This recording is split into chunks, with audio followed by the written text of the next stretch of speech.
Hello বন্ধুরা, স্বাগতম Susmita psyche ব্লগে। রেডি শেডি হয়ে কোথায় যাচ্ছি ভাবছো? এই দুপুরবেলা ভর দুপুরবেলা রেডি হয়ে বেরোবো একটু ফ্রেন্ডসে দেখা করতে। তবে হাজবেন্ডকে নিয়ে নয়, এবার আজকে একাই। দেখো তো আমাকে কেমন লাগছে, একটা কুর্তি একটা ঢোলা প্যান্ট দিয়ে লুকটা কমপ্লিট করছি। তারপরে সেই তো গুটি গুটি পায়ে টোটোতে উঠে পড়েছি, এবার চলছি। যা রৌদ্র বলে বোঝাতে পারবো না, কি অসহ্য গরম। তবুও তো ফ্রেন্ডসরা ডেকেছে বলে কথা, না গেলে তো নয়। যে দুজন আসছে, আমরা সবাই হচ্ছি টিচার্স ট্রেনিং কলেজে একসঙ্গে পড়তাম। কেউ আমার থেকে ছোট, কেউ আমার সমবয়সী, তবে আমাদের বন্ডিংটা খুবই ভালো। আমরা প্রথমে লাঞ্চ করে তারপরে যাব পার্কে। আমরা লাঞ্চ করতে এসেছি ফ্রাইডে রিলিজ রেস্টুরেন্টে। যারা আমার ইউটিউব চ্যানেলে প্রথম থেকে আছো তারা জানো যে এই রেস্টুরেন্টটা আমার প্রথম ভিডিও। যে ভিতরে ঢুকে গেলাম, গরম থেকে স্বস্তি পাওয়ার জন্য প্রথমে তো কোল্ড ড্রিঙ্ক মাস্ট। ঠান্ডা ঠান্ডা কোল্ড ড্রিঙ্কস ছাড়া চলে না। কোল্ড ড্রিঙ্কস কমপ্লিট করে আসলে স্টার্টারে ছিল মাশরুম চিলি, খেতে দারুণ ছিল পিস্তা। তারপরে এই যে বাদ বাকি সব বিভিন্ন ধরনের খাওয়া, পনির চিলি, সোয়া রাইস ইত্যাদি ইত্যাদি, মনে পড়ছে না এগুলো। সবাই মিলে এবার খাওয়া কমপ্লিট করি। তার মাঝখানে অনেক ফটোশ্যুট, অনেক গল্প, অনেক কিছু হয়ে গেছে। খাওয়া কমপ্লিট করে এবার চলে এসেছি সবুজ ঘেরা সূর্য সেন পার্কে। কারণ এখানে আরেকটু আড্ডা না দিলে কমপ্লিট হচ্ছিল না আমাদের আড্ডাটা। তো রেস্টুরেন্টে অতক্ষণ বসলে তো তাড়িয়ে দেবে আমাদের, তাই চলে এসেছি এবার সূর্য সেন পার্কে। এই পার্কটাতে আমাদের অনেক স্মৃতি আছে, বলা চলে সেইগুলি বেশিরভাগ মানুষের এখানে অনেক স্মৃতি। কারণ আমরা যখন এমএ পড়ি তখন বেশিরভাগ সানডেতে আমরা যখন ক্লাস করতাম, ক্লাস করে লাঞ্চ করার জন্য সবাই বাড়ি থেকে লাঞ্চ বানিয়ে নিয়ে সেখানে বসে লাঞ্চটা কমপ্লিট করতাম। এই যে সব সুন্দরীদের দেখতেই পাচ্ছ, সব গুটি গুটি পায়ে যাচ্ছি ভেতরে দিকে। আর আমরা যখন বাড়ি থেকে বেরিয়েছি তখন ছিল ঠাট্টা পড়া রৌদ্র। তবে যখন আমরা সূর্য সেন পার্কে পৌঁছাই তখন প্রায় বাজে চারটা সাড়ে চারটা। ওই 4টা সাড়ে 4টার সময় তখন এত সুন্দর মেঘলা ওয়েদার করেছিল আর এত সুন্দর হাওয়া দিয়েছে, কি বলবো, একদম মন ভরে গেছে। কিন্তু মাঝখানে একটা আওয়াজের জন্য সরি। হ্যাঁ, আর বলছিলাম দেখো চারপাশটা কি সুন্দর লাগছে, মেঘলা ওয়েদার, হালকা হালকা ঠান্ডা ঠান্ডা হাওয়া, তার সঙ্গে ফ্রেন্ডসদের সাথে গল্প।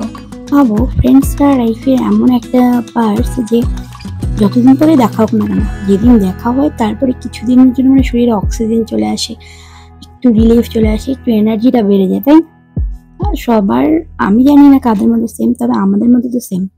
বাড়ির এই একঘেয়েমি, সবার লাইফ, জব, কাজ, সংসার ইত্যাদি ইত্যাদি সবকিছু মিলিয়ে এত কিছুর পরেও যেদিন ফ্রেন্ডসদের সাথে দেখা হয় সেই এনার্জিটাই আলাদা থাকে। তারপরে বাড়ি আসার পরে তো চাঙ্গা হয়ে যায় মনটা। এত কিছু গল্প, এত পিএনপিসি সব পেটের মধ্যে চাপিয়ে রাখা হয় অনেক দিনে, সবাই একসঙ্গে দেখা করে আলাদাই মজা। এই দেখো দোল খাচ্ছি, পিছনেটাকে বলছি একটু জোরে দুলা, গায়ে শক্তি নেই, খাস না নাকি বাড়িতে, ওকে খেপানো হচ্ছিল ইত্যাদি ইত্যাদি বলে। তারপরে এই যে ও ভিডিও করছিল, আমরা এখানে দোল খাচ্ছিলাম।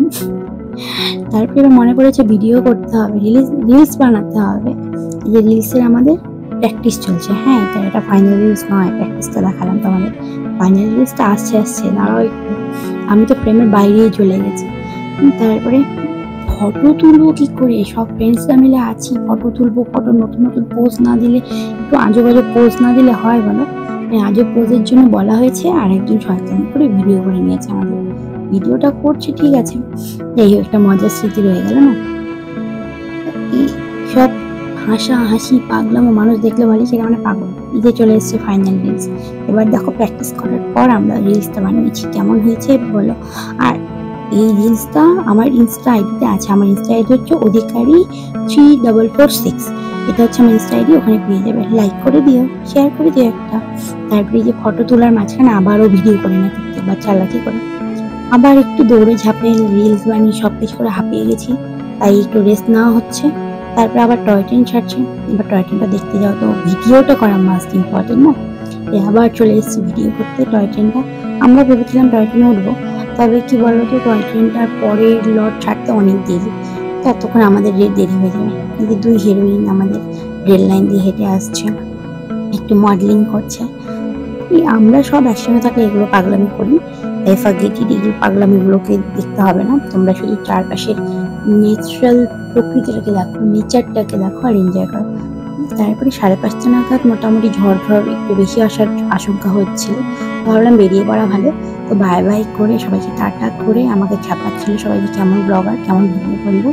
তারপরে আইসক্রিম দিয়ে আমাদের এই লাঞ্চ ডেটটা শেষ করে এবার আইসক্রিম বাটি হাতে নিয়ে ওরা দুজনে অন্য রাস্তায় যাবে, তো ওদেরকে বাই বাই করে আমরা তিনজন হাঁটতে হাঁটতে এই যে সুন্দর পরিবেশে নদীটাও কিন্তু ভালো না, হ্যাঁ নদীটা কিন্তু পচা, বাজে গন্ধ, যাই হোক পাশ দিয়ে হাঁটতে হাঁটতে দেখতে দেখতে চলে এলাম।